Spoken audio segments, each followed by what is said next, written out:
நான் உன்னை உயர்த்துவதற்காகவும் நியாயத்தை வழங்குவதற்காகவும் உன் முன்னேற்றத்தை கொடுப்பதற்காகவும் அதேபோல் வீண்பழி சுமத்தி உன்னுடன் வாழ்க்கையை வாழவே வேண்டாம் என்று விபரீதமாக பேசியவர்களும் உன்னை அலட்சியம் செய்தவர்களுக்கு உன் கண்ணீருக்கு காரணமானவர்களுக்கும் நிச்சயமாக சரியான பதிலடி கொடுப்பேன்.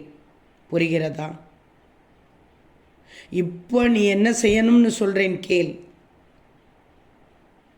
அதோடு உன் எதிர்காலத்தில் என்ன நடக்கப் போகுதுன்னு சொல்கிறேன் கேள். முதல்ல தைரியமாக இரு. எவருக்கும் பொய்யான வாழ்க்கை வாழவில்லை.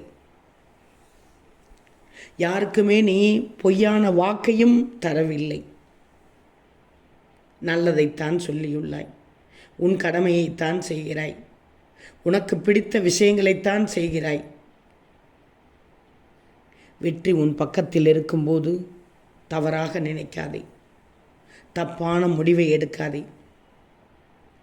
உனக்கு வழியே இல்லை என்றாலும் நான் வழியாக்கி உணர வைத்து உன்னை வழிகாட்டியாக நான் அமைத்து கொண்டிருக்கிறேன். ஆனால் தைரியமாக நான் இருக்கிறேன் என்று என்னை முழுமையாக நீ நம்பி வரணும். என்னை நம்பி வருபவர்களை நான் நிச்சயம் கண்டிப்பாக எந்த எல்லையில் இருந்தாலும் காப்பாற்றி விடுவேன். எந்த ஒரு விஷயத்தையும் யோசித்து கொண்டு எதிர்மறையாக மட்டும் நினைக்கக்கூடாது. உன் மனம்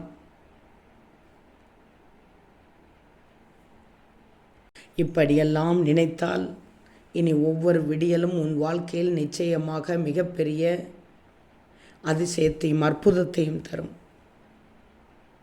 ஒரு சில நேரத்தில் மட்டும் நீ கவனமாக இருக்கணும். வாழ்க்கை வாழும்போது எச்சரிக்கையாகவும் இருக்கணும்.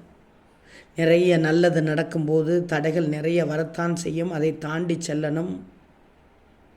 அறியாமையில் எங்கும் செல்லக்கூடாது.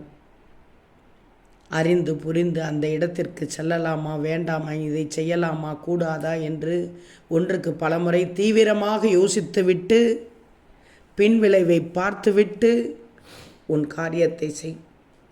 நீ நினைத்தது நினைத்தபடி நடக்கும். ஓம் சாய்ராம்.